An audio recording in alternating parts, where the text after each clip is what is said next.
வணக்கம்.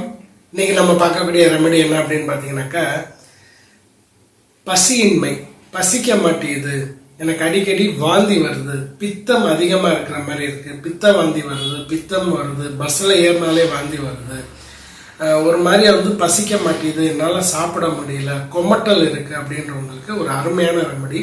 இது யாரோனாலும் எடுத்துக்கலாம். இது 21 நாள் எடுத்துக்கிட்டா போதும். காலையில வெறும் வயிற்றில் எடுத்துக்கிறது ரொம்ப விசேஷம். அப்படி இல்லாத பட்சத்துல எப்போ வேணாலும் எடுத்துக்கலாம். இதுக்கு தேவையானது மொத்தம் 3 இன்கிரீடியன்ட். முதல் இன்கிரீடியன்ட் சுக்கு. சுக்கு பவுடர் நாட்டு மருந்து கடையில, பலசர கடையில எல்லா இடத்துலயும் கிடைக்கக்கூடிய ஒரு விஷயம்.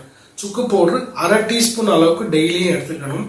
1 டீஸ்பூன் அளவுக்கு தேன், வெதுவெதுப்பான தண்ணி, ரொம்ப சூடு இருக்கக்கூடாது, வெதுவெதுப்பான தண்ணி ஒரு கிளாஸ் அளவுக்கு. இந்த 3ஐயும் மிக்ஸ் பண்ணி காலையில எந்திரிச்சோடனே வெறும் வயிற்றுல குடிக்கும் போது இந்த குறைவுகள் நிவர்த்தி ஆகும். முயற்சி பண்ணி பாருங்க.